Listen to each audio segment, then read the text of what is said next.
সম্মানিত উপস্থিতি, এই পৃথিবী যেখানে আমরা বসবাস করছি এটি আমাদের জন্য চিরস্থায়ী। আমরা সকলেই এই দুনিয়া ছেড়ে চলে যাব, কিন্তু কে যে কখন যাব এটা কেউ আমরা জানি না।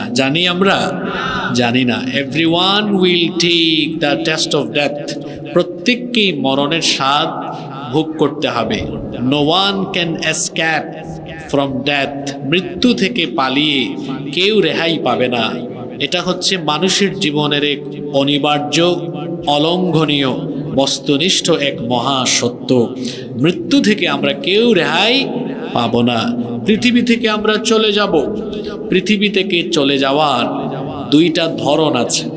একটা হলো ভালো, উত্তম, উৎকৃষ্ট, আরেকটা হলো খুবই খারাপ, ভয়াবহ, নিকৃষ্ট। কথা বুঝে থাকলে বলেন তো, এই যে সবাই একদিন দুনিয়া ছেড়ে চলে যাব, চলে যাওয়ার কয়টা ধরন আছে? একটু পুরুষোচিত কণ্ঠে গলার আওয়াজ বড় করে বলেন, কয়টা? দুইটা। এখন শরীয়তপুরের আওয়াজ হয়েছে। এত তাজা তাজা পদ্মার ইলিশ খান আপনারা, আর চেহারাও তো মাশাআল্লাহ ইলিশ মাছের মতো সুন্দর আপনাদের। বেশিরভাগ মানুষের চেহারা সুন্দর, তো চেহারা সুন্দর হলে তো শুধু হবে না, পাশাপাশি কণ্ঠের আওয়াজও সুন্দর হতে হবে, ঠিক না? পৃথিবী থেকে চলে যাওয়ার কয়টা ধরন আছে? দুইটা। একটা হলো উৎকৃষ্ট, আরেকটা হলো নিকৃষ্ট। নিকৃষ্ট মৌত কাদের হয়? যারা পৃথিবীতে সারাক্ষণ গুনাহ আর গুনাহ, পাপ আর পাপ করতে করতে পাপের উপরেই আছে। এদের পৃথিবী থেকে যাওয়ার অবস্থা ভালো হবে না, খুবই খারাপ হবে, কঠিন হবে, ভয়াবহ হবে, বেদনাদায়ক হবে। আরেক গ্রুপ মানুষ আছে, এরা সময় নষ্ট করে না, প্রতিটা মুহূর্তকে কাজে লাগায়, শুধু নেক কাজ করে, শুধু নেকামল করে, শুধু ভালো ভালো কাজ করে। আল্লাহ তাআলা এদেরকে ইজ্জতের সাথে, সম্মানের সাথে দুনিয়া থেকে উঠাইয়া তার কাছে আল্লাহ তুলে নেন। সুবহানাল্লাহ। তাহলে পৃথিবী থেকে যাওয়ার কয়টা ধরন আছে? একটা হলো উৎকৃষ্ট, আরেকটা হলো নিকৃষ্ট। আবার উৎকৃষ্ট মৌতের কিছু আলামত আছে। আবার এই উৎকৃষ্ট মৌতের কিছু কি আছে? আলামত আছে। আর উৎকৃষ্ট মৌত তো সবাই পায় না, এই জন্য কিছু আমলও লাগে। আজকে আমরা জানি আলোচনা করব, শুরুতেই পয়েন্টগুলো বলে দিচ্ছি।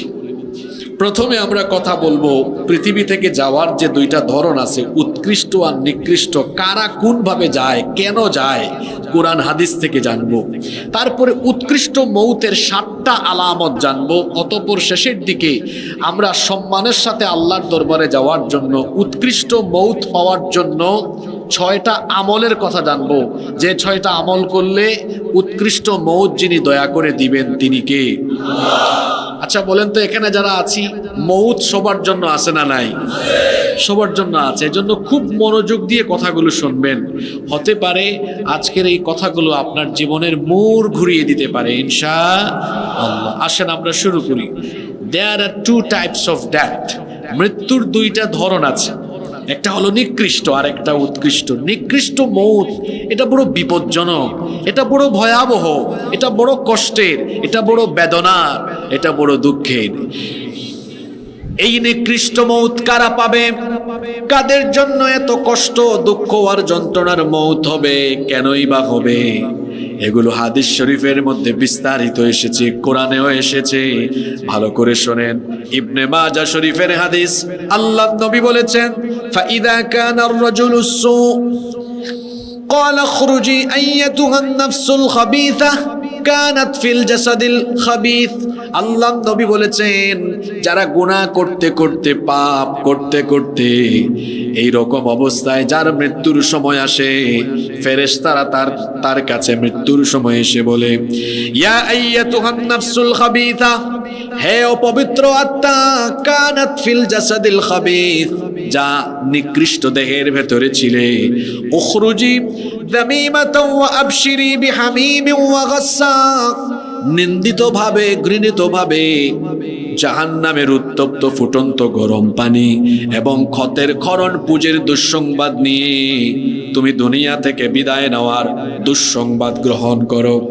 আবার অন্য হাদিসে এসেছে, অন্য হাদিসে এসেছে, হাদিসটি মুসনাদে আহমদে বর্ণিত হয়েছে, আল্লাহর নবী বলেছেন, ইন্নাল আবদাল কাফিরা ইদা কানা ফি ইনকিতাইম মিনাদ দুনিয়া ওয়া ইকবালিম মিনাল আখিরাহ, যখন কোনো নাফরমান, কোনো কাফির বা কোনো পাপিষ্টের মরণের সময় চলে আসে, পরকাল যাত্রা যখন তার আরম্ভ হয়, নাযালা ইলাইহি মিনাস সামাই মালাইকাতুন সুদুল ওয়ুজুহ, জাহান্নাম থেকে নিকৃষ্ট ভয়ঙ্কর কালো চেহারার কিছু ফেরেশতারা আগমন করেন, মাহুমুল মুসুহ, তাদের সাথে জাহান্নামের মোটা কাফনের কাপড় থাকে, ফায়াজলিসুনা মিনহু মাদ্দাল বাসার, তারা এসে ওই পাপিষ্ট গুনাহগার মৃত্যু পথযাত্রী লোকটার দৃষ্টি সীমানার সামনে বসে, সুম্মা ইয়াজিউ মালাকুল মাউত, অতঃপর মৃত্যুর ফেরেশতা আগমন করেন, হাত্তা ইয়াজলিসা ইনদা রাসি, তারপরে এই পাপিষ্ট গুনাহগার লোকটার মাথার কাছে বসেন,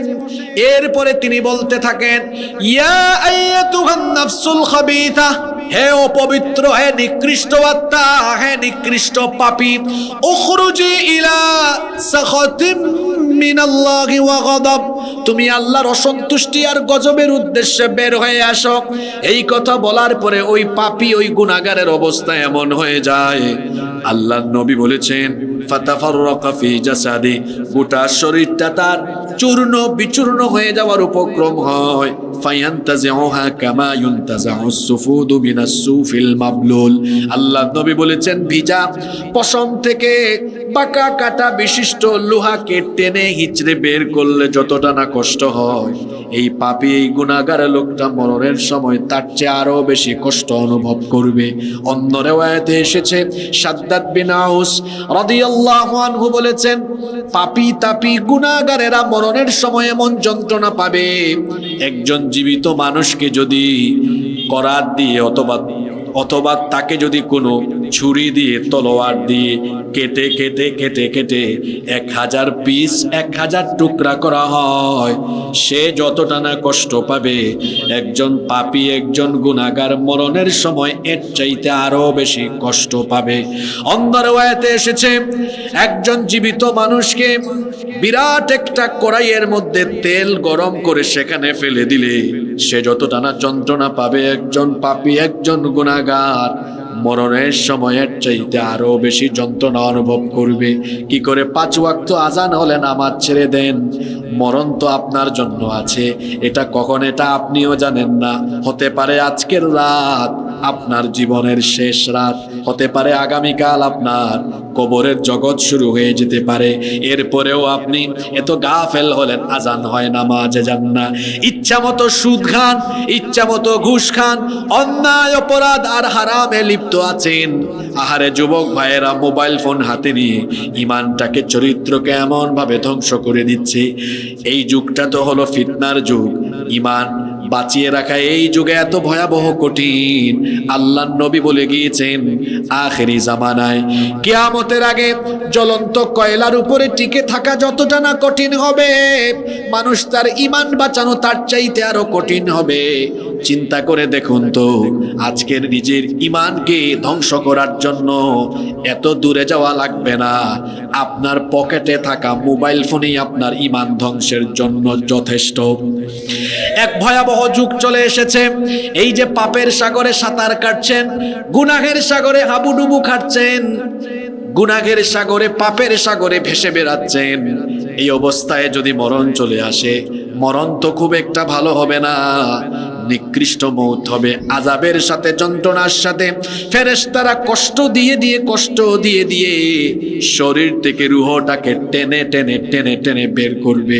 আল্লাহ তাআলা কোরআনে কারীমের 8 নম্বর সূরা সূরাতুল আনফালের 50 নম্বর আয়াতে বলছেন, ওয়ালাউ তারা ইয ইয়াতাওয়াফাল্লাযীনা কাফারুল মালাইকাতু يضربون وجوههم وأدبارهم وذوقوا عذاب الحريق আল্লাহ তাআলা বলছেন, আর আপনি যদি দেখতেন নাফরমানি করতে করতে, গুনাহ করতে করতে যাদের মৃত্যুর সময় চলে আসে, ফেরেশতারা তাদের চেহারা আর পার্শ্বদেশে আঘাত করতে করতে কষ্ট দিতে দিতে তাদের দেহ থেকে, শরীর থেকে রূহটা বের করতে থাকে। কোরআনে কারীমের 6 নম্বর সূরা সূরাতুল আনআমের 93 নম্বর আয়াতে আল্লাহ তাআলা আরো বলছেন, ওয়ালাউ তারা ইযিয যালিমুনা ফি গামারাতিল মাউতি ওয়াল মালাইকাতু বাসিতু আইদিহিম আখরিজু আনফুসাকুমুল ইয়াওমা তুজজাউনা আযাবাল হুনি বিমা কুনতুম তাকুলুনা আলাল্লাহি গায়রাল হক وكنتم عن آياته تستكبرون আল্লাহ তাআলা বলছেন, আর যদি আপনি ওই সকল জালিমদেরকে দেখতেন যারা জুলুম করতে করতে, পাপ করতে করতে মৃত্যু পর্যন্ত চলে আসে, ফেরেশতারা এদের মরণের সময় এদেরকে কষ্ট দিতে দিতে ফেরেশতা এক সময় বলে, তোরে আর কত মারবো, কত তোরে কষ্ট দিব, কত তোরে আযাব দিব, জালিমের জালিম, তুই তোর জান এবার তোর নিকৃষ্ট শরীর থেকে, নিকৃষ্ট দেহটা তুই নিজে এবার বের কর। এই পাপীগুলো তখন মরণের সময় চিৎকার চেঁচামেচি, কষ্ট, দুঃখ, যন্ত্রণা অনুভব করতে করতে ফেরেশতাকে এক সময় বলবে, ভাই তোমরা কেন আমার উপরে এত আযাব আর কষ্ট দিচ্ছ? আমি তো আযাব পাওয়ার মতো, কষ্ট পাওয়ার মতো কিছু করি নাই। কান লাগায় শুনেন, আল্লাহ তাআলা কোরআনে কারীমের 16 নম্বর সূরা সূরাতুন নাহালের 28 নম্বর আয়াতে বলছেন, আল্লাযীনা তাতাওয়াফাহুমুল মালাইকাতু যালিমি আনফুসিহিম ফাআলকাউস সালামা মা কুন্না না'মালু মিন সু বালা ইন্নাল্লাহা আলিমুম বিমা কুনতুম তা'মালুন। আল্লাহ তাআলা বলছেন, যারা নিজেদের উপরে জুলুম করতে করতে, অর্থাৎ গুনাহ করতে করতে মরণ পর্যন্ত পৌঁছে যায়, যখন এদের মৃত্যুর সময় এদেরকে ফেরেশতারা আযাব দিতে থাকে, কষ্ট দিতে থাকে, এই পাপীরা তখন বলে, মা কুন্না না'মালু মিন সু, আমরা তো কোনো পাপের কাজ করিনি, খারাপ কাজ করিনি, কেন আমাদেরকে আযাব দিচ্ছ? তখন তাদেরকে বলা হবে, বালা ইন্নাল্লাহা আলিমুম বিমা কুনতুম তা'মালুন। অবশ্যই অবশ্যই তুই যত পাপ করেছিস, গুনাহ করেছিস, দুনিয়ার কেউ না জানলেও তোর পাপের সকল খবর যার কাছে আছে তিনি কে? এখন তুই নিজে নিজে মুখে মুখে বললে হবে না যে আমি গুনাহ করি নাই। গোপনে গোপনে কি করেছিস, কোথায় কি করেছিস, কার উপরে কত জুলুম করেছিস, অন্যায় অপকর্ম করেছিস, এখন থেকে মাত্র শুরু হলো, তোর তো শেষ না, এটা মাত্র শুরু। তোর মরণের সময় আমরা তোরে কিছু পিটায়া পিটায়া আযাব দিয়া দিয়া মাত্র উদ্বোধন করলাম, মাত্র শুরু হচ্ছে, এটা শেষ নয়, এটা মাত্র শুরু হচ্ছে।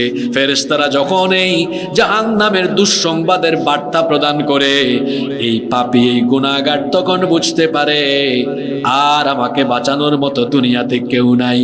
চারপাশে আত্মীয় স্বজন, স্ত্রী সন্তান সবাই থাকে, কিন্তু সবাই যতটা না কাছে থাকে, আল্লাহ তাআলা ওই বান্দার আরো তত বেশি কাছে থাকেন। তাকায় দেখবে সবাই কান্নাকাটি আরম্ভ করে দিয়েছে, স্ত্রী সন্তান সকলেই বুঝতে পেরেছে আমি এখন দুনিয়া থেকে চলে যাচ্ছি, শুধুমাত্র কান্নাকাটি করতেছে, কান্নাকাটি করতেছে, আমাকে আর বাঁচানোর মতো, রক্ষা করার মতো কোনো ক্ষমতা তাদের, আরো জোরে বলেন, আছে নাকি? কোনো ক্ষমতা নাই। মৃত্যু পদযাত্রী ওই অসহায় লোকটা তখন, সেও তার ডানে বামের মানুষের কথা ভুলে গিয়ে সেও তখন হাত পা ছেড়ে দিয়ে সেও প্রস্তুতি নিয়ে নেয়। আল্লাহ কথাটা এইভাবে বলছেন কোরআনে কারিমের ৭৫ নম্বর সূরা সূরাতুল কিয়ামা এর ২৬ নম্বর আয়াত থেকে আল্লাহ বলছেন, কাল্লা ইযা বালাগাতিত তারাকিয়া ওয়া কিলা মান রাক ওয়া যান্না আন্নাহুল ফিরাক। কখনো নয়, এদের প্রাণ যখন গলা পর্যন্ত চলে আসবে, রূহ যখন গলা পর্যন্ত চলে আসবে, সেও বুঝে ফেলবে কেউ আর বাঁচাতে পারবে না। বলা হবে ওয়াকিলা মান রাক, কে এমন আছে ঝাড় ফুঁক দিয়ে তোমাকে রক্ষা করবে। ওয়া যান্না আন্নাহুল ফিরাক, সেও বুঝবে আজ আমার বিদায়ের দিন, এখন আমার চলে যাওয়ার সময়।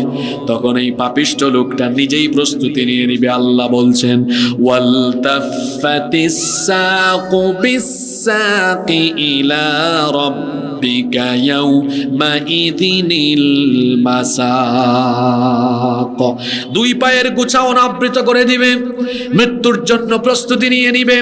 খেয়াল করে শুনেন, ওই যে জাহান্নাম থেকে কিছু ফেরেশতারা মোটা কাফনের কাপড় নিয়ে এসেছিল, এই পাপী লোকটার শরীর থেকে যখন রূহটাকে বের করা হবে, তার এই নিকৃষ্ট রূহটাকে চোখের পলক ফেলতে যত সময় লাগে, এর চেয়ে আরো কম সময়ের ভেতরে ওই কাফনের মধ্যে মুড়িয়ে ফেলা হবে।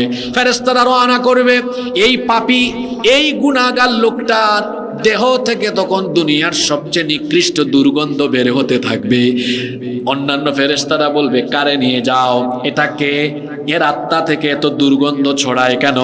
তখন পরিচয় করায় দেওয়া হবে, হাদা ফুলান ইবনে ফুলান, এটা অমুক এলাকার অমুকের ছেলে অমুক, এই লোকটা এই অপকর্ম, এই গুনাহ করতো, এজন্য তার এই অপবিত্র আত্মা থেকে দুর্গন্ধ ছড়াচ্ছে। যেতে যেতে যেতে যেতে যখন প্রথম আসমানে যাওয়া হবে, প্রথম আসমানের দারোয়ান ফেরেশতাদেরকে বলা হবে আসমানের দরজাটা খুলে দাও।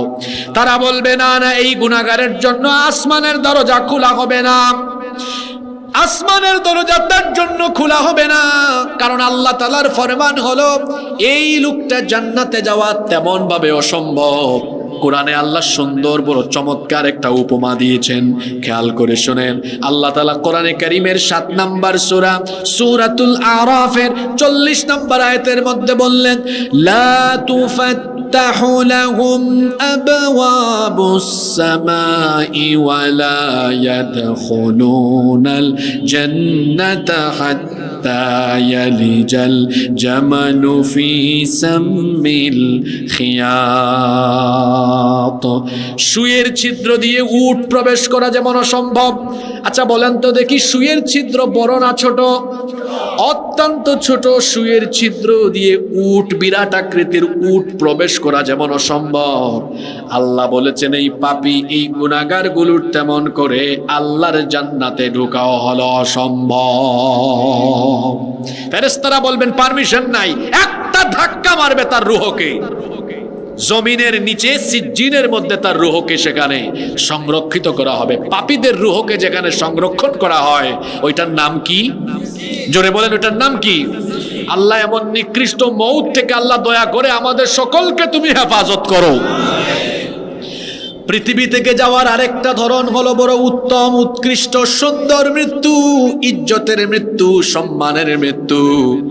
এই সম্মানের মৃত্যু পাওয়ার জন্য শর্ত হলো, সম্মানের মৃত্যু আল্লাহ যাকে দেন, খেয়াল করে হাদিসটা শুনেন, সম্মানের মৃত্যু কারা পায়? ইজ্জতের মউত কার নসিব হয়? তিরমিজি শরীফে হাদিস এসেছে, আল্লাহ নবী বলেছেন, ইদা আরাদাল্লাহু বিআবদিন খায়রান ইস্তামালাহু, আল্লাহ যখন কোনো বান্দার কল্যাণ চান, তখন আল্লাহ তাকে কল্যাণের যোগ্য বানান। সাহাবীরা কথাটা বুঝলেন না, তারা নবীজিকে প্রশ্ন করলেন, কাইফা ইস্তামিলুহু ইয়া রাসূলুল্লাহ? আমরা বলি সাল্লাল্লাহু আলাইহি ওয়াসাল্লাম। সাহাবীরা নবীজির কথাটা বুঝতে না পেরে বললেন, ওগো আল্লাহর রাসূল, কি করে আল্লাহ একজন বান্দাকে কল্যাণের যোগ্য করে গড়ে তুলেন। আল্লাহর নবী তখন বললেন, ইউওয়াফিকুহু লিআমালিন সালিহিন ক্বাবলাল মাউত। আল্লাহ যার কল্যাণ চান, আল্লাহ যার মঙ্গল চান, আল্লাহ যার ভালো চান, আল্লাহ দয়া করে ওই লোকটাকে মরণের আগ পর্যন্ত ভালো কাজ করার তৌফিক দিয়ে দেন। ভালো কাজ চাইলেও করা যায় না। আমি আসার সময় দেখে আসছি বহু মানুষ রাস্তায় দাঁড়িয়ে আছে, কিন্তু এখানে যারা এসেছে বলেন তো উত্তম কে, তারা না এরা? এরা ভালো কাজ করার জন্য তৌফিক লাগে। আমি এখানে আজকে আসতে পারতাম না, আমি নিজেই কালকে রাত থেকে হঠাৎ করে অসুস্থ হয়ে পড়েছি। আল্লাহ তৌফিক না দিলে আমি এখানে কথা বলতে পারতাম?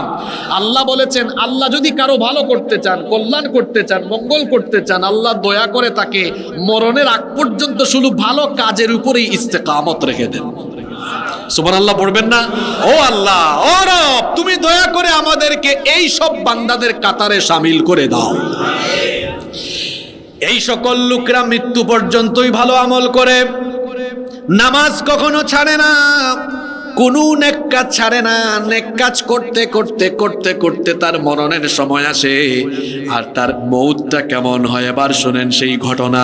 মনোযোগ আছে? এবার শুনেন সেই ঘটনা কি করে তার মৌত হয়।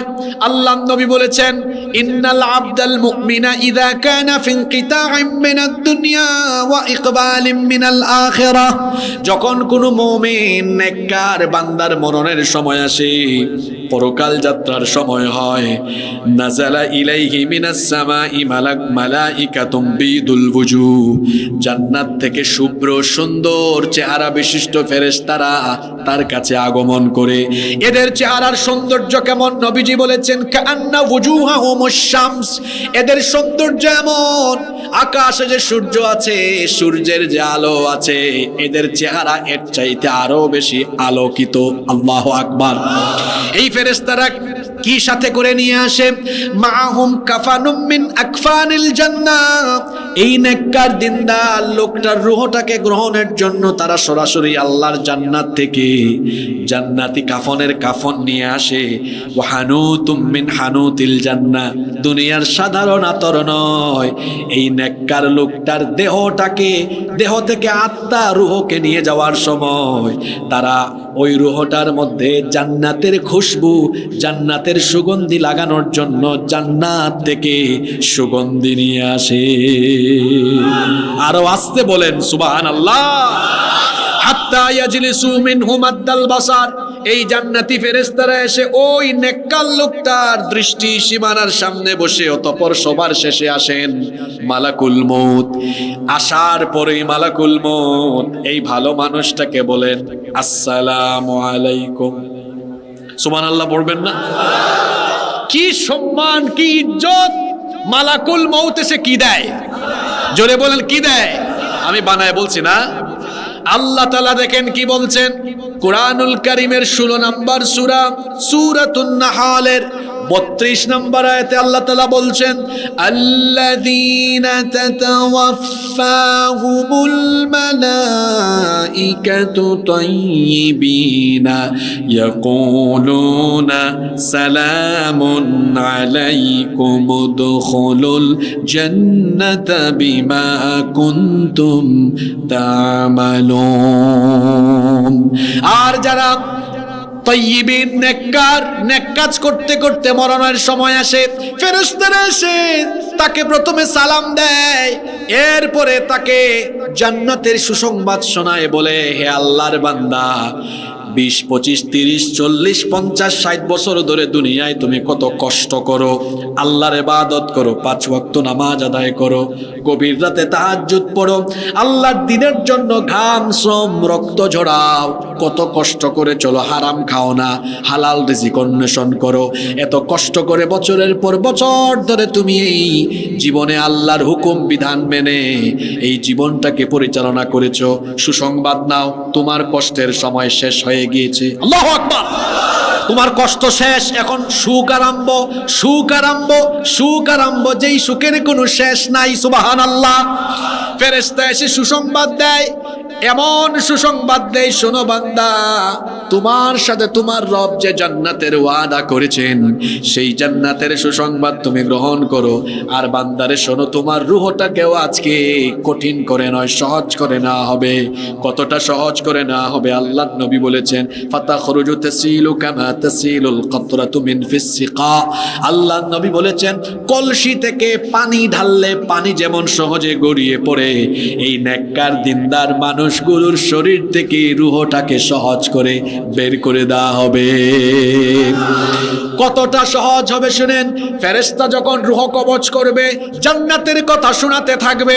কোরআনে কারীমের 41 নম্বর সূরা, সূরা হামিম আস-সাজদা এর 30 নম্বর আয়াতে আল্লাহ তাআলা বলছেন, ইন্নাল্লাযীনা ক্বালু ربنا الله ثم استقاموا تتنزل عليهم الملائكة ألا تخافوا ولا تحزنوا وأبشروا بالجنة التي كنتم توعدون।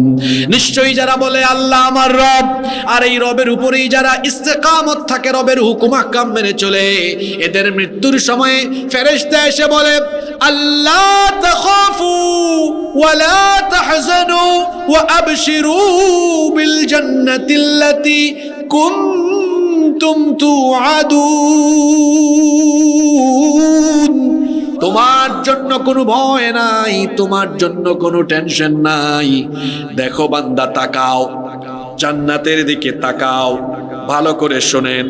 একটা বাচ্চা যখন ক্ষুধার যন্ত্রণায় কান্না করে, তারপরে তার মা এসে যখন তাকে বুকে নিয়ে দুধ পান করায়, ছোট্ট ওই বাচ্চাটা যেমন দুধ পান করতে করতে নীরব হয়ে আরামে ঘুমায়া যায়, তেমনি করে নেককার দিনদার বান্দারা যারা নেক কাজ করতে করতে মরণের সময় চলে এসেছে, ফেরেশতাও এসে তার মরণের সময় জান্নাতের দৃশ্য তার চোখের সামনে যখন তুলে ধরবে, তখন এই বান্দা মরণের যন্ত্রণা আর অনুভব করবে না।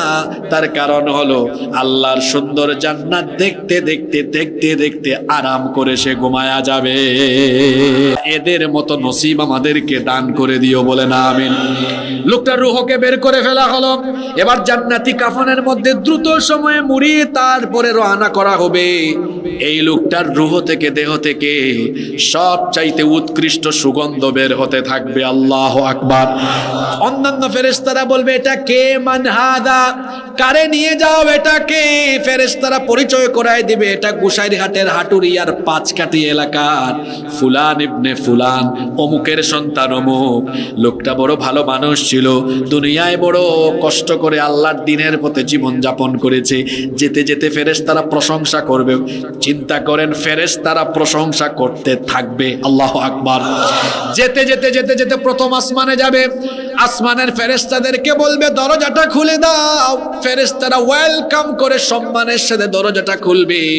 এইভাবে 1, তারপরে 2, তারপরে 3, 4, 5, 6, 7 আসমান পেরিয়ে 7 আকাশের উপরে নবী রাসূল এবং নেককারদের রূহকে যেই জায়গাতে রাখা হয়, সেই জায়গাটার নাম হলো ইল্লিন। এই লোকটার রূহকে ইল্লিনে রাখা হবে। এরপরে আবার কবরের মধ্যে তার রূহকে ফিরিয়ে দেওয়া হবে। যখন ইল্লিনের মধ্যে তার রূহটাকে গ্রহণ করা হবে, তখন তাকে এইভাবে ওয়েলকাম করা হবে। কোরআনে কারীমের 89 নম্বর সূরা, সূরাতুল ফজরের মধ্যে আল্লাহ কি বলছেন শুনেন।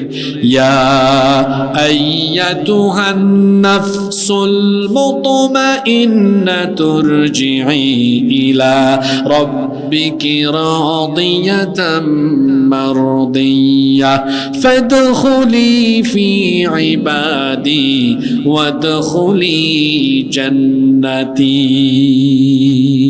বলা হবে, হে প্রশান্ত আত্মা, আসো আল্লাহর ক্ষমার সন্তুষ্টির দিকে আসো, আর খুশি হয়ে এই নেককার বান্দাদের সাথে আল্লাহর জান্নাতে শামিল হয়ে যাও। আল্লাহ তুমি এই রকম মৌত নসিব করে দিও। এই রকম মৌতের 7টা আলামত আছে। কষ্ট হচ্ছে আপনাদের? এই রকম ভালো মৃত্যুর কয়টা আলামত? একটু জুড়ে বলেন, কয়টা? পয়েন্টগুলো মুখস্থ করবেন। ভালো মৃত্যুর কয়টা আলামত? 7টা আলামত। এক, শুরু হয়ে যাচ্ছে, সময় নষ্ট করার সময় তো নাই, ভালো করে শুনেন। এক, ভালো মৃত্যুর এক নাম্বার আলামত হলো, ভালো মৃত্যু মানে এই না যে লোকটা সারা জীবন সুস্থ থাকবে, সবল থাকবে, নাদুস নুদুস থাকবে, বিপদ আপদ কষ্ট মুসিবত দুঃখ দুর্দশা রোগ বালাই আসবে না, বিষয়টা এমন নয়। বরং ভালো মৃত্যু যারা পাবে দুনিয়াতে এরা মৃত্যুর আগে কষ্টও বেশি পাবে। কারণ আর দুনিয়া সিজনুল লিল মুমিন ওয়া জান্নাতুল লিল কাফির, দুনিয়া মুমিনের জন্য কারাগার আর কাফিরের জন্য জান্নাত। মুমিনের জন্য দুনিয়াটা কি সুখের জায়গা না কষ্টের জায়গা? জোরে বলেন, সুখের না কষ্টের? শুনেন সরাসরি হাদিস শুনেন, বুখারী শরীফের হাদিস। আল্লাহর নবী বলেছেন, মাইয়ুরিদিল্লাহু বিহি খাইরান ইউসিবু মিন, আল্লাহ যার কল্যাণ করতে চান, যাকে আল্লাহ ভালো করতে চান, আল্লাহ তার জীবনে বেশি বেশি মুসিবত দেন। তাহলে বোঝা গেল আল্লাহ যারে পছন্দ করেন বেশি, তার জীবনে বিপদ আপদ দেন কম না বেশি? আস্তে বলবেন না, জোরে বলেন, কম না বেশি? আবারও কথাটা বলি, আল্লাহ যাকে পছন্দ করেন সবচাইতে বেশি, দুনিয়ায় তাকে দুঃখ কষ্ট বালা মুসিবত বিপদ আপদ তার উপরে দেন তত। এই জন্য একবার সাহাবীরা নবীজিকে জিজ্ঞেস করেছিলেন, আইয়ুন নাসু আশাদ্দু বালাআন, সব চাইতে বেশি ইমানি পরীক্ষা দিয়েছে মানুষের মধ্যে কারা? আল্লাহর নবী বললেন, আল আম্বিয়া, মানুষের মধ্যে সবচেয়ে বেশি ইমানের পরীক্ষা দিয়েছেন আল্লাহর নবীরা। জুড়ে বলেন, কারা? নাকি আমরা? কই আয়না ঘরে ছিলাম, জেল জুলুম জরিমানা, কি এত নির্যাতন! হ্যাঁ, এমন বহু নবী ছিল করাত দিয়ে কেটে দুই টুকরা করে ফেলেছে। সেই যুগে এমনও ছিল গর্তের ভিতরে ঢুকাইয়া জীবিত মানুষকে দুই টুকরা করেছে। আল্লাহু আকবার! ইমানের পথ ফুল বিছানো নয়, এটা বড় কঠিন পথ, রক্ত মাখা রক্ত বিচ্ছিল পথ। ঘুমায় গেছেন নাকি আপনারা? কথাটা কি বলছে? আল্লাহ যারে ভালো মৃত্যু দিবেন, মৃত্যুর আগ পর্যন্ত তার উপর সুখ বেশি দিবেন না কষ্ট বেশি দিবেন? জোরে বলেন, কি বেশি দিবেন? সেই কষ্ট বিপদ মুসিবত আসলে আপনারা কি ভয় পেয়ে যাবেন নাকি? জোরে বলেন। আমাদের জাতির পিতা, জাতির পিতা কে? ইব্রাহিম আলাইহিস সালাম এত ইমানের পরীক্ষা দিয়েছেন, আগুনে তাকে ফেলে দেওয়া হয়েছে, আগুনে ফেলে দেওয়া হয়েছে। নূহ আলাইহিস সালামকে তার কওমের লোকেরা পিটাতে পিটাতে অজ্ঞান করে ফেলেছে। জাকারিয়া আলাইহিস সালামের উপরে নির্যাতন হয়েছে, সমস্ত পয়গম্বররা নির্যাতিত হয়েছেন। আমার নবীকে তো সাফা পাহাড়ে আবু লাহাব বিরাট পাথর নবীজির মাথার দিকে নিক্ষেপ করে নবীজির মাথা ফাটিয়ে দিয়েছে। আল্লাহর নবীকে তায়েফের ময়দানে কাফির মুশরিকরা নিপীড়ন করেছে। উহুদে আমার নবীর দান্দান মুবারক শহীদ হয়েছে। যদি আপনি সত্যিকার অর্থেই নেতা নেত্রীর পথ বাদ দিয়ে আপনি যদি নবী রাসূলের পথ ধরেন, এই পথে বিপদ আছে, মুসিবত আছে, জেল আছে, জুলুম আছে, ফাঁসি আছে, নিপীড়ন আছে, কিন্তু ইমানের উপরে থাকলে, ইমানের উপরে টিকে থাকলে এই পথে আল্লাহ আপনার ইমানে সাহস ঢেলে দিবেন। এই পথে তো সহজ নয়, এই পথে তো সহজ নয়, এটা বড় কঠিন পথ। একজন ইমানদার এই পথে চলতে গিয়ে ইমানের উপরে এমন ভাবে অবিচল থাকবে, তাকে মেরে কেটে টুকরা টুকরা করে ফেলা হবে, তাকে ভয় দেখানো হবে, হুমকি ধামকি দেওয়া হবে, কিন্তু এত হুমকি ধামকি জেল জুলুমের পরেও সে কোনো বাতিল বা জালিমের সামনে তার মাথাকে এক সেকেন্ডের জন্য নত করবে না। আল্লাহ এই জাতের ঈমান আমাদেরকে দান করুক। তাহলে ভালো মৃত্যুর এক নম্বর আলামত, এই লোকগুলা জীবনে সুখে থাকে বেশি না কষ্টে থাকে বেশি? জোরে বলেন, কিসে থাকে বেশি? যার আমল দিয়ে আল্লাহকে খুশি করেছে যত বেশি, তার উপর পরীক্ষা আসছে তত। আচ্ছা বলেন তো, নবীরা পরীক্ষা দিয়েছেন কম না বেশি? আমাদের দেশে অনেক আলেমরা অনেক কুরবানি, অনেক ত্যাগ তিতিক্ষার নজরানা পেশ করেছেন, করেন নাই? জোরে বলেন, করেন নাই? একজনকে তো ফাঁসি দিয়ে মেরে ফেলা হয়েছে, মেরে ফেলা হয় নাই? কোরআনের কিংবদন্তি খাদেম শহীদ আল্লামা দেলোয়ার হোসেন সাঈদী, এরপরে দেখেন আপনারা মরহুম আল্লামা জুনাইদ বাবু নগরী রহমতুল্লাহ আলাই, আল্লাহর বান্দাকে রিমান্ডে কত কষ্ট দেওয়া হয়েছে। কোন দলের আলেম বাদ গেছে? কথা বলেন আপনারা? আচ্ছা বলেন তো, কোন দলের আলেম বাদ গেছে? কয়েকদিন ধরে আমি একটা জিনিস দেখি আর বড় লজ্জা পাই। আমি এগুলো নিয়ে কোনো মাহফিলে কোনোদিন কথা বলি না, আমার অভ্যাসও না, এগুলো কোনোদিন বলি না। আমি কিছুদিন ধরে দেখতেছি অনলাইনে গেলে খালি এক হুজুর আর এক হুজুরের সমালোচনা করে এগুলো শোনা যায়, যায় না? আমি ভাবছিলাম হাসিনার পিঠা খাইয়া মনে হয় সব হুজুর এবার সোজা হবে, কিন্তু এখন দেখি ঠিক আছে আপনার কথা, তেল বাড়ছে। আমি ভাবছিলাম হাসিনার পিঠা খাইয়া, হাসিনা কি কাউকে বাদ রাখছে নাকি? আপনি যে টুপি দিয়ে ইসলাম ভাগ করেন, যে এটা চরমোনাই টুপি, ওইটা জামাত টুপি, ওইটা হেফাজত টুপি, আর হেরা যখন ধরে সবগুলারে ধরে এক জায়গায় রাখে। আমাদের মধ্যে ভুল ত্রুটি হলে আমরা নিজেরা ঠিক করে নিব, কিন্তু এক আলেম আরেক আলেমের বিরুদ্ধে যাব না। কারণ আলেম আলেমের বিরুদ্ধে গেলে জালেমরা তখন মুচকি মুচকি হাসি আরম্ভ করে। এই সুযোগ আমরা দিব না। কওমি যারা আছে তারা আমার ভাই, যারা আলিয়া মাদ্রাসায় আছে তারাও আমার ভাই। সব ঘরানার আলেম ওলামাদেরকে আমরা হৃদয় দিয়ে মহব্বত করব। পারবো তো ইনশাআল্লাহ? ভেদাভেদ করলে কোনো লাভ নাই, খালি লস আর লস। মাঝখান দিয়ে আবার হাসিনার কথা বলায় আপনারা রাগ করেন না। আমি যেটা বলছি এটা কি ভুল বলছি নাকি? সবাইরই ঢুকাইছে না? সবাইরই ঢুকাইছে। তো তেল বাড়াইয়েন না, তেল কমান। আল্লাহ আমাদেরকে এক হওয়ার তৌফিক দেন। তাহলে কি বলছিলাম, অনেক সময় অনেক আলেমের উপরেও নিপীড়ন আছে, দেখা যাবে ফাঁসি হতে পারে। তার মানে কি এই লোকটা খারাপ? আমি কি বলেছি একটু আগে, ভালো মৃত্যুর আলামত, আল্লাহ যাকে পছন্দ করেন বেশি তারে বিপদ আপদ মুসিবতে ফেলেন তত কষ্ট হচ্ছে আপনাদের। নাম্বার 2, ভালো মৃত্যুর 2 নাম্বার আলামত হলো মৃত্যুর সময় এই যে কপালটা মৃদু হালকা ঘেমে যায়। আল্লাহর নবী বলেছেন, দেখেন বিখ্যাত হাদিসের 3 গ্রন্থ তিরমিজি, নাসাই, মুসনাদে আহমদ, বিখ্যাত হাদিসের 3 গ্রন্থে এই হাদিস বর্ণিত হয়েছে।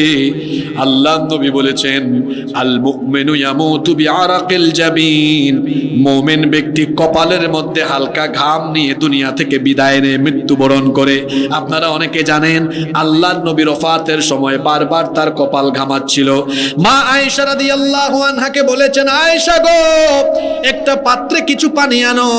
সেই পানির পাত্রে আল্লাহর নবী তার হাত চুবিয়ে বারবার তার কপালটা মুছতেছিলেন। অনেক সাহাবীদের এমন পরিস্থিতি হয়েছে, নেককারদের মৃত্যুর সময় এই পরিস্থিতি হয়। বলেছেন মুহাম্মদ সাল্লাল্লাহু। নাম্বার 3 নাম্বার ভালো মৃত্যুর 3 নাম্বার আলামত হলো জুমার রাতে কিংবা জুমার দিনে মৃত্যু হওয়া। আল্লাহর নবী বলেছেন, তিরমিজি শরীফে হাদিসটা এসেছে, মা মিন মুসলিমিন ইয়ামুতু ইয়াউমাল জুমআতি আও লাইলাতাল জুমআতি ইল্লা ওয়াকাহুল্লাহু ফিতনাতাল কবর। যেই ব্যক্তি জুমার রাতে কিংবা জুমার দিনে ইন্তেকাল করে, তাকে কবরের শাস্তি থেকে যিনি বাঁচিয়ে দিবেন তিনি কে? এই হাদিস শুনে আবার মনে করেন, আরে বাপরে বাপ, জুমার রাতে বা দিনে বললেই এটা ভালো মৃত্যু। শর্ত আছে, ঈমান থাকা লাগবে। কত বেঈমান জুমার রাতে জুমার দিনে মারা যায়, তাই বলে বেঈমানকে কি আল্লাহ জাহান্নাম থেকে মুক্তি দিয়ে দিবেন? শর্ত হলো কি থাকা লাগবে? এখানে আমার আপনার ঈমানের দশা হলো এটা এই আছে তো এই চলে যায়, এরকম হয় কি হয় না? এমন এমন কথাবার্তার কাজ কারবার করে যে ঈমান চলে যেতে পারে। ওযু ভঙ্গের যেমন কারণ আছে, ঈমান ভঙ্গেরও কারণ। ঈমান ভঙ্গের কারণ কয়টা? 10টা। ঈমান ভঙ্গের কারণ হলো, ওইদিকে যাচ্ছি না, শিরক করা। অনেকগুলো কারণ আছে। শিরক করা, শিরক করা, শিরক করা আল্লাহর সাথে, এগুলো ঈমান ভঙ্গের কারণ। ঈমান চলে যায়। আল্লাহ রসুলের বিরুদ্ধে চলে যাওয়া, আল্লাহর আইন কোরআনের বিরুদ্ধে চলে যাওয়া। এখানে তো কত মানুষ আটকে আছে, আল্লাহর আইন প্রতিষ্ঠা বাদ দিয়ে তার নেতার নেত্রীর আইন প্রতিষ্ঠা করছে। এই কথাগুলো মাহফিলে বললে কয়, হুজুর তো ভালোই ওয়াজ করছিল, মাঝখান দিয়া রাজনীতির কথা বললো কেন? ব্যাকল! এই কোরআন কি রাজনীতির বাইরে নাকি? জোরে বলেন। আল্লাহ রসুল 10 বছর রাষ্ট্র পরিচালনা করেছেন। কথা কি সত্য না মিথ্যা? কার আইন দিয়ে? জোরে বলেন, কার আইন দিয়ে? এই যে আমার অ্যাডভোকেট ভাই পিপি, শরীয়তপুর কোর্টের পিপি, ওনার সাথে একসাথে খাচ্ছিলাম, আমরা বলতেছিলাম পারস্পরিক কথা, বলতেছিলাম আমাদের দেশে বিচার এর অবস্থা হলো এমন, একটা মামলা দেখা যায় রায় হইতে হইতে কয়েক বছর লাগে কি লাগে না, কিন্তু আল্লাহর কোরআনের আইন এখানে রায় বড় তাড়াতাড়ি হয়, এত দেরি হয় না। মনে রাখবেন, মানুষের জন্য মানুষের আইন ভালো না আল্লাহর আইন ভালো? আপনারা বলেন কার আইন ভালো? মানুষ মানুষের জন্য আইন বানালে সেই আইনের ফাঁকে সে দুর্নীতি করবে, ঘুষ খাবে, উল্টাপাল্টা ঢুকাই দিবে, উল্টাপাল্টা করবে, ক্ষমতার জুড়ে নিরপরাধীকে অপরাধী বানায় সাজা দিবে, আবার অপরাধীকে জামিন দিয়া জেলখানার বাইরে দিয়ে দিবে। এগুলো মানুষের আইনের ফাঁক ফুকো, মানুষের আইনের। ওই যে তাবলিগের ভাইরা একটা সুন্দর কথা বলে, আমার ভালো লাগে শুনতে, এটা কয় নামাজের পরে ঈমান আমলের ফায়দার কথা হবে, সবাই বসবেন।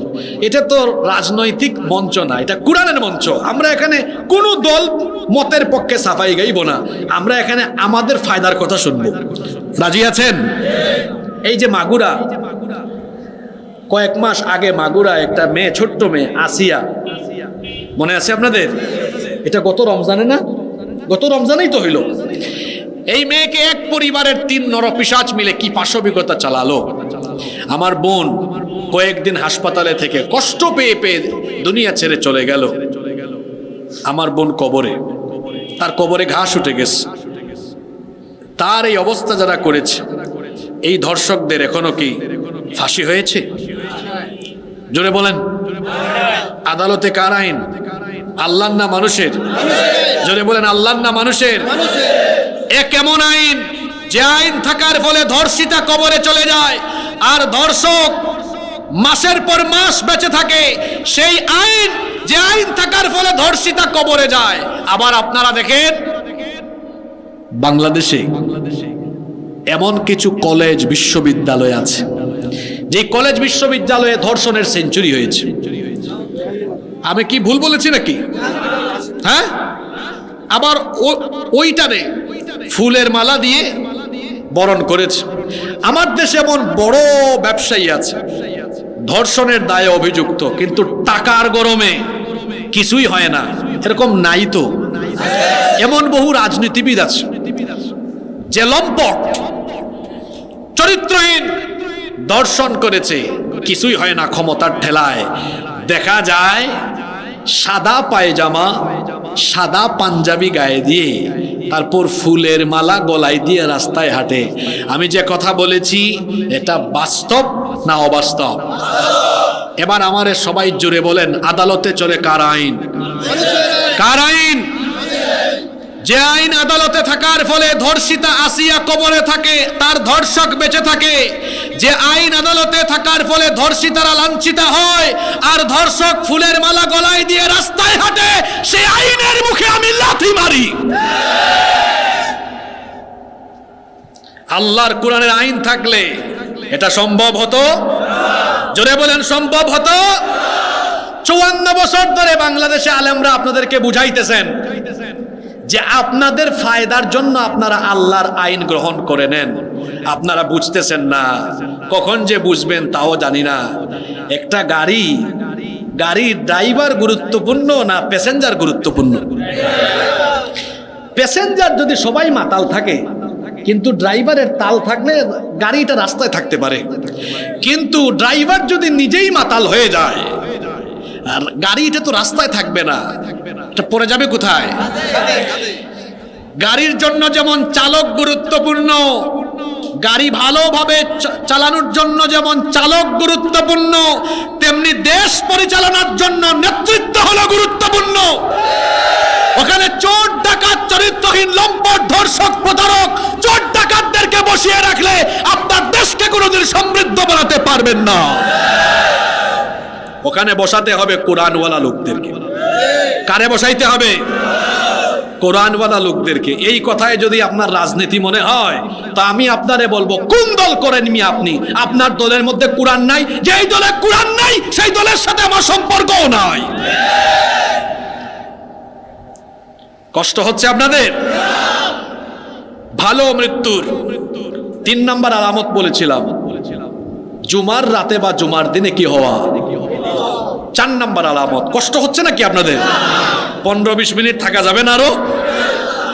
ভালো মৃত্যুর 4 নাম্বার আলামত হলো মৌতের সময় শহীদি মৃত্যু হয়ে যাওয়া। সুবহানাল্লাহ। কি মৃত্যু হওয়া? মরণ তো সবার একদিন হবে, আমিও মারা যাব, আপনারাও মারা যাবেন। কেউ যদি বিছানায় শুয়ে কিংবা রোগে সুখে মারা যায়, যে অবস্থায় মারা যাক না কেন, বলেন তো দেখি, সবাই জবাব দেন, বলেন তো দেখি, মরণের পরে হিসাব এবং বিচার আছে না নাই? কিন্তু কান খাড়া করে মনোযোগ দিয়ে শুনেন, এক রকমের মৃত্যু আছে যেই মৃত্যুর পরে আল্লাহ তাআলা কোনো হিসাবও করেন না, বিচারও করেন না। সেটা হলো শাহাদাতের মৃত্যু। যারা শহীদ হয় তাদের কাছ থেকে আল্লাহ কোনো হিসাব আর বিচার নেন না। আল্লাহ তাদেরকে বিনা হিসাবে বিনা বিচারে তার জান্নাত দিয়ে দেন।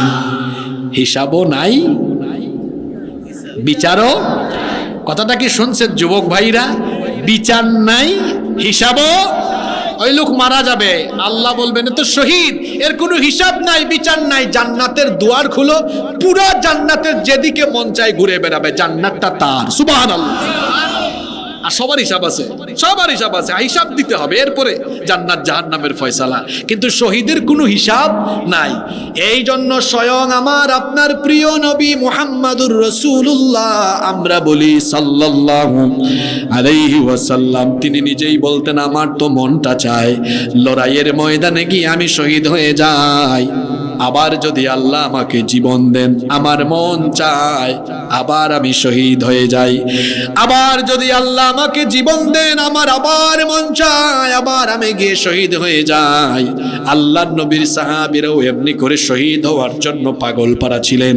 যার কারণে ইসলামের ইতিহাস তালাশ করলে আমরা দেখি বহু যুবক বাসর ঘরে তাদের সুন্দরী বিবি রেখে জিহাদের ময়দানে গিয়ে শহীদ হয়ে গিয়েছেন। আল্লাহু আকবার। ওই যে উহুদের শহীদ হানজালা রাদিয়াল্লাহু আনহুর কথা তো আপনারা জানেন। আবার মুতার যুদ্ধের শহীদ আব্দুল্লাহ বিন রাওয়াহা নতুন বিয়ে করেছেন, এত সুন্দরী স্ত্রী, বাসর ঘরে নিজের বউয়ের কাছেও যান নাই। নবীজি বলেছেন, আব্দুল্লাহ, আমি তোমাকে মুতার যুদ্ধের জন্য সেনাপতি নির্বাচন করলাম, তোমার আগে একজন আছে, পরেও একজন আছে। আব্দুল্লাহ বুঝে ফেলেছেন, তার মানে এই মুতার যুদ্ধে যাওয়া মানে নির্ঘাত আমার জীবন চলে যাওয়া। নতুন বিয়ে করলাম, বউয়ের কাছেও গেলাম না। যুবক ভাইরা শোনেন, আমাদের সমাজের অবস্থা তো হলো এমন, যুবক বিয়ে করার সময় সবাইকে বলে 1টা মাস আমারে ডিস্টার্ব দিও না। প্রথমে 1-2 সপ্তাহ বউয়ের আঁচলের নিচে লুকায়া থাকে। অফিসে বসকে বলে, বস একটু ছুটি বাড়ায়া দেন। আপনাদের মতোই তো যুবক ছিলেন আব্দুল্লাহ। সেই আব্দুল্লাহ বিন রাওয়াহা নতুন বিয়ে করেছেন, বাসর ঘর করার সময়ও পেলেন না। নবীজি যখন বলেছেন, আব্দুল্লাহ রে, তোমার জীবনটা আল্লাহর জন্য, রসুলের জন্য দরকার।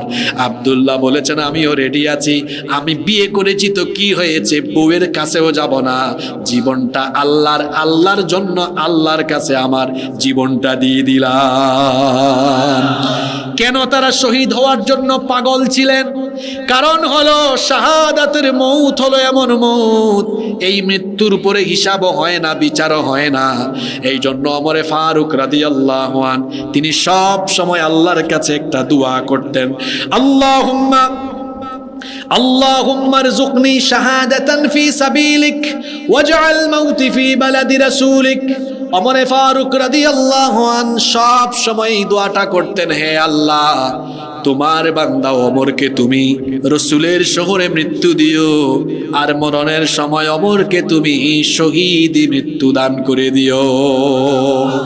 যেই মরণের পরে হিসাব হয় না, বিচার হয় না, এমন সম্মানের মৃত্যু আমরা সবাই চাই কি চাই না? দেখি কারা কারা চান, হাত তুলেন তো। দাঁড়ান, তাকবীর দেওয়া লাগবে না, হাতটা একটু তুলেন। যারা মন দিয়ে হাত তুলেন নাই, আমি আবারও 5 সেকেন্ড সময় দিলাম, মনটাকে সংশোধন করেন আর সত্যিকার অর্থেই বলেন, আল্লাহ, শাহাদাতের তামান্না আছে, আছে আছে। হাত নামান। হাত নামায় ওয়াদা নিছি কেন জানেন? আপনাদের লাভের জন্য নিছি, তো আমি লস করাই নাই। সেটা কি? এই যে শহীদ হওয়ার জন্য আল্লাহরে হাতটা দেখাইছেন, আল্লাহ আমারে শহীদ করিও, হাতটা দেখাইছেন না আল্লাহরে। এখন সবাই কি শহীদ হবে? হবে না তো। কিন্তু হাতটা আল্লাহ দেখছেন না, এই ক্যামেরা যেমন আমার ছবি বা ভিডিও ধারণ করছে, আল্লাহর ক্যামেরায় হাতটা চলে গেছে না? সত্যিকার অর্থে হাত তুলছি না আমরা? এবার যদি শহীদ নাও হন, যদি সত্যি মন থেকে এটা তামান্না করেন আর সবসময় আল্লাহর কাছে দোয়া করেন, তাহলে সুসংবাদটা শুনে নেন, জেনে নেন। আল্লাহর নবী বলেছেন, মান সাআলাল্লাহু আশ-শাহাদাতি বিসিদকিন বাল্লাগাহুল্লাহু মানাজিলাশ শুহাদা'i ওয়া ইম্মাতা আলা ফিরাশিহি। যেই ব্যক্তি সত্যি সত্যি তার অন্তর থেকে শাহাদাতের চেতনা, আশা, আকাঙ্ক্ষা লালন করে, এই লোকটা যদি শহীদি মৃত্যুবরণ নাও করে, অন্তরে যদি শাহাদাতের তামান্না সব সময় থাকে, এই লোকটা যেমনেই মারা যাক, অন্তরে শাহাদাতের তামান্না থাকলে মরার পরে আল্লাহ ফেরেশতাদেরকে বলবেন, তাকে শাহাদাতের মর্যাদা দান করে দাও। আমরা তো সব সময় দোয়া করি, আজকেও দেখবেন মোনাজাতে এই কথা দিয়ে শেষ হবে। যত জায়গায় দোয়া করি শেষ কথাটা এটাই বলি, আল্লাহ মউতটা ইজ্জতের সাথে দিও, তবে একটা বিশেষ আবদার আছে, আল্লাহ অবশ্যই মৃত্যুটা শহীদি মৃত্যু দিয়ে দিও। বলে না আমিন? কারণ এই মউতের হিসাবও নাই, বিচারও। আচ্ছা বলেন তো, আল্লাহর কোরআনের আইন বা আল্লাহর দ্বীনের জন্য, আল্লাহর নবীর জন্য হয়তো এমন পরিস্থিতি আমাদের সামনে আসতে পারে, রক্ত বা জীবন দেওয়া লাগতে পারে, আমরা কি জীবন দিতে প্রস্তুত থাকবো? মরতেই হবে যখন শহীদি মরণ দিও আমাকে, শাহাদাত জানি শুধুই জীবন, সে মরণ দিও আমাকে। মরতেই হবে যখন শহীদি মরণ দিও আমাকে। বলেন আমিন। ভালো মৃত্যুর 5 নাম্বার আলামত হলো, কষ্ট হয়ে যাচ্ছে নাকি আপনাদের? ভালো মৃত্যুর 5 নাম্বার আলামত হলো সৎ কাজ করতে করতে করতে করতে করতে করতে দুনিয়া থেকে যাওয়া। নামাজ, রোজা, হজ, যাকাত, দান সদকা, নেক আমল, যত নেক কাজ আছে একটাও ছাড়ে না। ভালো কাজ করতে করতে করতে করতে যারা মৃত্যুবরণ করে, আল্লাহ তাআলা তাদের মৃত্যু সহজ করেন, মরার পরে জান্নাত দিয়ে দেন। সুবহানাল্লাহ। ভালো মৃত্যুর 6 নাম্বার আলামত হলো হজের সফরে ইন্তেকাল করা। কিসের সফরে? আল্লাহর নবী বলেছেন, দেখেন এটা বুখারী এবং মুসলিম শরীফে হাদিস এসেছে, আব্দুল্লাহ ইবনে আব্বাস রাদিয়াল্লাহু আনহুমা বলছেন, বাইনামা রাজুলুন ওয়াকিফুন বিআরাফা, আমরা হজের দিনে আরাফার মাঠে ছিলাম, এক লোক তার বাহন থেকে পড়ে গিয়ে ঘাড় মটকে মারা গেল। আল্লাহর নবী তখন বললেন, ইগসিলুহু বিমাইন ওয়া সিদরিন, বড়ই পাতা মিশ্রিত গরম পানি তার জন্য প্রস্তুত করো, ওয়া কাফিনুহু ফি থাউবাইন, আলাদা কোনো কাফনের কাপড় তার জন্য কিনিও না। এখানে একটা মাসালা জেনে নেন, যারা হজের সফরে মারা যায় তাদের জন্য আলাদা কাফনের কাপড়ের ব্যবস্থা করা হয় না। আল্লাহর নবী বলেছেন, তার যে শরীরে ইহরামের 2 টুকরা কাপড় আছে সেটা দিয়েই তার কাফনের ব্যবস্থা করো। সুবহানাল্লাহ। আলাদা কোনো আতর, সুগন্ধি, গোলাপ জল, কোনো ধরনের আতর সুগন্ধি দিও না, কোন ধরনের সুগন্ধি লাগায়ও না। আল্লাহর নবী আরো বলেছেন, ওয়ালা তুহান্নিতুহু ওয়ালা তুখাম্মিরু রাসা, বলেন তো আপনাদের এলাকায় মানুষ মারা গেলে কাফনের কাফন দিয়ে, কাপড় দিয়ে মাথাটা পেঁচাইয়া দেওয়া হয় কি হয় না? কিন্তু যারা হজের সফরে মারা যায়, দাফন করার সময় মাথা পেঁচানো হয় না, মাথা খোলা রাখা হয়। 2টা বিষয়, একটা হচ্ছে আলাদা কাফনের কাপড় নাই, ইহরামের 2 টুকরা কাফন দিয়ে, ইহরামের 2 টুকরা কাপড় দিয়ে দাফনের ব্যবস্থা হয়, মাথাও ঢাকা হয় না। এর কারণটা কি? এর কারণ হলো আল্লাহর নবী বলেছেন, ফা ইন্নাহু ইউবাসু ইয়াউমাল কিয়ামাতি মুলাব্বিয়া, কারণ এই লোকটা হাসরের মাঠে কিয়ামতের দিন লাব্বাইক লাব্বাইক বলতে বলতে কিয়ামতের মাঠে উঠবে। এই হাদিস শুনে আগামী বছর হজে গেলে আবার জোর করে মরে যাইয়েন না, যে হুজুর তো বলছে হজের সফরে মারা গেলে ভালো মত, তা আপনাকে কি জোর করে মরতে বলছি নাকি আমি? ভুল বুঝলে তো হবে না। এক লোক পাগড়ির ফজিলত শুনছে ওয়াজের মধ্যে অনেক, তারপর নামাজে চলে গেছে, কয় কালকেই তো ওয়াজ শুনলাম, পাগড়ি আনলাম না, তখন লুঙ্গি খুলে মাথায় পাগড়ি বাঁধছে। ওইদিকে নফল ঠিক করতে যাইয়া ফরজ কি হয়ে গেছে? তো ভুল বুঝলে হবে না। এখন ওয়াজ শুনছে হজের সফরে মারা গেলে ভালো মৃত্যু, এবার জোর করে মরে গেছে ছাদের উপর থেকে পড়ে। এটা হচ্ছে এমন যে গিয়েছে আর মৌত সেখানে হয়ে গেছে, এরকম যদি হয় এটাকেও ভালো মৃত্যুর আলামত বলেছেন মুহাম্মদ সাল্লাল্লাহু। নাম্বার 7, 7 এবং সর্বশেষ হলো ভালো মৃত্যুর 7 নাম্বার আলামত হলো মরার সময়, মৃত্যুর সময় কালেমা নসিব হওয়া। মান কানা আখিরি কালামিহি লা ইলাহা ইল্লাল্লাহ দাখালাল জান্নাহ, যার আখিরি কালেমা, শেষ কালিমা জবান থেকে বের হয় লা ইলাহা ইল্লাল্লাহ মুহাম্মাদুর রাসূলুল্লাহ সাল্লাল্লাহু, এটা যার নসিব হয় এটাকেও ভালো মৃত্যুর আলামত বলেছেন মুহাম্মাদুর রাসূলুল্লাহ সাল্লাল্লাহু। তো ভালো মৃত্যুর কয়টা আলামত বললাম? বাবাজান ভাইজানরা বহুত কষ্ট দিয়ে ফেলছি, এত লম্বা ওয়াজ শুনছেন, এবার শেষে কিছু আমল নিয়ে বাড়ি যান। ভালো মৃত্যু সবাই চাই কি চাই না? কারা কারা চান না হাত তুলেন। মাশাআল্লাহ, এজন্যই শরীয়তপুরকে আমি পছন্দ করি। একজন হাত তুলছে, এটা না বুঝে তুলছে, অসুবিধা নাই। আল্লাহ বাহিরেরটা নেন না, ভিতরেরটা। শরীয়তপুরের মানুষকে আমি এজন্য ভালোবাসি, এজন্য পছন্দ করি, কারণ শরীয়তপুর, মাদারীপুর এই অঞ্চলের লোকেরা যখন ওয়াজ শুনতে বসে খুব মনোযোগের সাথে ওয়াজ শোনে। এই কথাটা আমি দেশের বিভিন্ন জায়গায় বলি, কিন্তু আপনাদের পাশে যে ফরিদপুর, ফরিদপুরে কিন্তু ওয়াজে লুকো হয় কম। ওখানে আবার মাজারও একটা আছে না, কি রশি জানি, আপনারা যান নাকি? আচ্ছা, আবার শোনেন, আপনাদের শরীয়তপুরে আরেকটা জিনিস ভালো লাগে, সেটা হলো এই জিনিসটা আপনাদের ভালো দেখছি আমি, এই জন্য বলতেছি। শরীয়তপুরে মাহফিলে প্যান্ডেলে বসলে একটা জিনিস দেখা যায়, সেটা হচ্ছে শ্রোতা যারা আসে বেশিরভাগের মাথায় টুপি থাকে, আর এটা দেখতে সুন্দর লাগে। দেখেন আমরা যারা এখানে আসি দেখতে ভালো লাগতেছে না?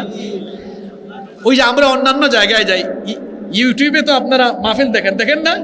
দেখবেন মাথা খালি কালো দেখা যায়, টুপি নাই, আছে কম কম, কিন্তু শরীয়তপুর মাদারীপুরে খালি টুপি দেখা যায়, সুন্দর লাগে দেখতে, মনে হয় যেন জান্নাতি মানুষগুলা সামনে বসে আছে। সুবহানাল্লাহ, খুব ভালো লাগে আপনাদেরকে, কারণ আপনারা মন দিয়ে শুনেন। এই যে শুনতেছে মনোযোগ দিয়ে, নাহলে তো হাত তুলে ফেলতো। কনসেন্ট্রেশন টেস্ট করলাম। আপনারা কি 8-10 মিনিট ধৈর্য ধরে থাকতে পারবেন না? এবার খুব জরুরি কথা শুনবো আমরা। এই যে ভালো মৃত্যু আমরা সবাই চাই, চাই না সবাই? এই জন্য 6টা আমল লাগবে। কয়টা আমল? এই আমলগুলো করলে মরতে তো হবেই। এই মরণটাকে ইজ্জতের মরণ, সুন্দর, ভালো, উত্তম মরণ আমাদেরকে নসিব করে দিবেন কে? 1 নাম্বার, 1 শুরু হচ্ছে কিন্তু 1 নাম্বার আমল সালাত, নামাজ সহ মৌলিক ইবাদত সমূহ আদায় করা। এই ক্ষেত্রে কোনো কম্প্রোমাইজ না করা। দুঃখ কষ্ট নিয়েন না আমার কথায়। অনেকে আছে জান্নাতে যেতে চায় কিন্তু নামাজে যেতে চায় না, আছে না? আচ্ছা বলেন তো দেখি, আমার দেশে ওয়াজ মাহফিলে মানুষ বেশি নাকি মসজিদে মানুষ বেশি? এখন বলেন তো এটা ভালো লক্ষণ না খারাপ লক্ষণ? এখন কিন্তু আমাদের মসজিদগুলো সুন্দর হয়েছে বেশি। আল্লাহর নবীর মসজিদ ছিল কাঁচা, কিন্তু মুসল্লি ছিল পাকা। আর আমাদের মসজিদ হয়েছে পাকা, কিন্তু মুসল্লির অভাবে আমাদের মসজিদ থাকে ফাঁকা। এই মাহফিলে দেখেন প্যান্ডেলে জায়গাও নাই, আবার দেখা যায় এই এলাকায় ফজরের নামাজে 1 রাকাত মানুষ হয় না। এটা কি ভালো লক্ষণ না খারাপ লক্ষণ? যে ঈমান আপনাকে নামাজে দাঁড় করাতে পারে না, এই ঈমান আপনাকে জান্নাতের কাছেও নিতে পারবে। কথা বলবেন কম, কাজ করবেন বেশি। এজন্য তো কবি লিখেছেন, আমাদের দেশে হবে সেই ছেলে কবে, কথায় না বড় হয়ে কাজে বড় হবে। ওয়াজ হবে কম, আমল হবে। 12টা পর্যন্ত ওয়াজ শুনলেন, ফজরের নামাজ কাজা করলেন। ওয়াজ শোনা ফরজ না নফল? আর নামাজ আদায় করা কি? আরো জোরে বলেন। আমার চেয়ে ভালো ওয়াজ আপনারাও জানেন। দেখেন একটা টেস্ট করি, বলেন তো কিয়ামতের দিন আল্লাহ সর্বপ্রথম যে আমলের হিসাব নিবেন, আমলটা কি? দেখছেন, ওয়াজ জানে কিন্তু আমল করে না। এক উস্তাদ ক্লাসে পড়াচ্ছে, বলতেছে এই শোনো, সামনে তোমাদের পরীক্ষা, 1 নম্বরে এই প্রশ্ন থাকবে। 1 নম্বরে কোন প্রশ্ন? এই প্রশ্নটা থাকবে। এই ব্যাককল ছাত্র কাম করছে কি, এইটা পড়ে নাই। একই পরীক্ষায় পাস না ফেল? বুকা হইলেই কেবল এই কাজ করবে। বলে দিয়েছে তোমার দাওরায়ে হাদিস পরীক্ষায় প্রথম প্রশ্ন এই প্যাটার্নের থাকবে, তোমার কামিল ফাজিল পরীক্ষায়, অনার্স অথবা মাস্টার্সের পরীক্ষায় প্রথম প্রশ্ন এই ক্যাটাগরির থাকবে, এইটা পড়ে নাই, এ পাস না ফেল? ফেল। এখন আল্লাহ রসুল তো জানাইয়া দিয়েছেন কিয়ামতে বান্দা তোমার প্রথম প্রশ্নটাই হবে কিসে? তাহলে এই প্রস্তুতি নিয়ে আল্লাহর দরবারে যাওয়া দরকার না? প্রস্তুতি তো নাই আমাদের। অনুরোধ করলাম, পা ধরে বলে যাচ্ছি, আল্লাহর ওয়াস্তে নামাজ ছাড়ে না। যুবক ভাইয়েরা, এটাই তো নামাজের বয়স এখন। হ্যাঁ, কি মজা দেখেন না, আহা নামাজে কত মজা। আপনারা যে হাঁটেন যুবকেরা, শক্তি বেশি তো, একদম এলাকা কাঁপে, রাস্তা কাঁপে, অনেক সময় মাটি কাঁপে। আরে ভাই, নামাজের মজাটা কি জানেন? আপনি হাঁটলে কেবল এই বয়সে মাটি কাঁপে না, আপনি যখন একটু মাথাটা ঝুঁকাইয়া আল্লাহরে সাজদা দেন, সাজদাটা দেন জমিনে, কিন্তু এই জমিনের সাজদার কারণে আল্লাহর আরশ তখন আপনার উপর খুশি হয়ে উঠে। সুবহানাল্লাহ। হতে পারে কিনা? এশার নামাজটা কাজা করছেন কোন দুঃখে? ফজরের আগেই আপনার কবরে যাওয়ার সময় আসতে পারে কি পারে না? এই জন্য জীবন চলে যাবে, নামাজ আর ছাড়বো না। রাজি আছেন সবাই? দেখে আল্লাহরে দেখান তো হাতটা তুলে, বুঝে শুনে হাত তুলছেন তো? আল্লাহ আমাদের সবাইকে নামাজি বানাও। তাইলে ভালো মৃত্যু পাওয়ার এক নাম্বার আমল কি? জোরে বলেন, এক নাম্বার আমল কি? নামাজ ছাড়বো আমরা? 2, সব সময় ওযুর হালতে থাকা। কিসের হালতে থাকা? যুবক ভাইরা, আপনারা আছেন না ঘুমাই গেছেন? এইটা পকেটে আছে না? খালি তো শয়তান গুথায়। যাও একটু গুগল আর ইউটিউব শরীফে গিয়া আজে বাজে ভিডিও দেখো। অজু অবস্থায় থাকবেন, শয়তান ধোঁকা দিতে পারবে। আর সব সময় অজু যে করে, আল্লাহর নবী বলেছেন অজুর হালতে যে থাকে, শুনেন নবীজি বলেছেন এই অবস্থায় যার মরণ হয়, ফা ইন্নাহু মান আতাহুল মাউতু ওয়া হুয়া আলা উদুইন উতিয়া শাহাদা, অজুরত অবস্থায় যে মারা যায় আল্লাহ তাকে শহীদ হিসাবে গ্রহণ করে না। আল্লাহর রাসূল মেরাজে গিয়ে জান্নাতের মধ্যে বিলাল রাদিয়াল্লাহু আনহুর পায়ের আওয়াজ শুনেছেন। সুবহানাল্লাহ কি বাড়ি গিয়ে বলবেন? জান্নাতে কিসের আওয়াজ? বিলাল রাদিয়াল্লাহু আনহুর পায়ের। এসে বললেন, বিলাল এদিকে আসো, তুমি কি করো আমাকে বলো তো? আমি তো জান্নাতে তোমার পায়ের আওয়াজ শুনে এসেছি। আল্লাহু আকবার। বিলাল রাদিয়াল্লাহু আনহু বলেন, আমি যা করি সব আপনি জানেন। তিনি বললেন, হ্যাঁ, কিন্তু তুমি বলো কোন আমলটা সব সময় করো যেটা ছাড়ো না? তিনি বললেন, ওগো আল্লাহর নবী, আমি কোনো সময় অজু ছাড়া থাকি না। অজু চলে গেলে সাথে সাথে অজু বানাই, আর অজু বানানোর পরে সাথে সাথে আমি অজুর গুরুত্বের জন্য 2 রাকাত নামাজ আদায় করি। নবীজি বললেন, এটা ছাইরো না, এটা এমন এক আমল, আমি তো জান্নাতে এই আমলের কারণে তোমার পায়ের আওয়াজ শুনে এসেছি। সুবহানাল্লাহ। সবসময় অজুর হালতে থাকবেন। অজু করলে চেহারার সৌন্দর্য বাড়ে না কমে? যুবক ভাইরা ফেসিয়াল মারেন, তাই না? ফেসিয়াল মারে সেলুনে গিয়ে। সেলুনওয়ালাকে বলে, ওই যে নাপিতকে বলে, ফেসিয়াল মারো। কি মারো? ফেসিয়াল লাগবে না, অজু করবেন। অজু চেহারার নূর বাড়িয়ে দিবেন কে? নাম্বার 3, 3 নাম্বার ভালো মৃত্যু পাওয়ার 3 নাম্বার আলামত হলো প্রতিদিন দান সদকা করা। আপনাদের এলাকায় দেখলাম মাহফিলে মানুষকে বলে কইয়া দান করাইতে হয়। আচ্ছা, আপনি দান করলে হুজুরের লাভ, যে হুজুর ওয়াজ করতেছে তার লাভ, না আপনার লাভ? যদি বলেন কার লাভ? তা আপনারে তো বলতে হয় কেন? মানুষের মধ্যে সবচেয়ে বেশি দানশীল কে ছিলেন? হাদিসে এসেছে, কানা আজওয়াদুন নাসি বিল খাইর, আল্লাহ রাসূল ছিলেন মানুষের মধ্যে সবচেয়ে বেশি দানশীল। সুবহানাল্লাহ পড়বেন না? কত বেশি দানশীল? একটা ঘটনা মনে পড়ছে, বলতেই হয়। এটা বলবো? মরার সময় আমাদের দেশের মানুষ কি করে? ছেলে মেয়েদের কেনে বোঝায়, ধরো ভাগ করে দিলাম, ভাই ভাই মারামারি কইরো না। রসুল তার ওফাতের আগে বলতেছেন, আয়েশা ঘরে ছোট্ট একটা স্বর্ণের টুকরা আছে, ওইটা নিয়ে আসো। তিনি নিয়ে আসছেন। বললেন, ইয়া রাসূলুল্লাহ, এটা কেন? তিনি বলেছেন, এটা আমার ঘরে থাকবে না। এমন অবস্থায় আল্লাহর সামনে যাব না যে আমার ঘরে সম্পদ থাকবে আর এই অবস্থায় আল্লাহর কাছে যাব, এরকম হবে না। আল্লাহ যেন তার নবীকে দেখেন, তার কাছে যে সম্পদ ছিল আসার আগে সেটাও আল্লাহর খুশির জন্য দিয়ে এসেছেন। সুবহানাল্লাহ। আপনি প্রতিদিন, আজকে না প্রতিদিন দান করবেন। প্রতিদিন। মা বোনরা কেমনে করবে ডেইলি? আমি একটা কৌশল শিখাই দেই। বাসার মধ্যে একটা দান বাক্স বা একটা ওই যে বক্স কার্টন রাখবেন। প্রতিদিন আপনার ইচ্ছা মতো ওখানে রাখবেন। কখনো বের হলে দিয়ে দিবেন, এতিমখানায় দিবেন, মাদ্রাসায় দিবেন, মসজিদে দিবেন। প্রতিদিন দান করবেন। কেন? ফজিলতের কথাটা শুনেন, আস-সাদাকাতু তাদফাউ মিআতাস সু। নবীজি বলেছেন যারা দানশীল এদেরকে আল্লাহ খারাপ মৃত্যু থেকে আল্লাহ নিজে হেফাজত করেন। আল্লাহ হেফাজত করেন। কে হেফাজত করেন? তা আল্লাহ হেফাজত করলে আর কেউ কিছু করতে পারবে? তাই প্রতিদিন দান করবেন। পারবেন তো? নাম্বার 4, 4 নাম্বার ভালো মৃত্যু পাওয়ার 4 নাম্বার আলামত হলো, 4 নাম্বার আমল হলো সদা সর্বদা আল্লাহকে ভয় করে জীবন যাপন করা। কারে ভয় করা? আল্লাহর ভয় বলতে আপনি কি বুঝেন?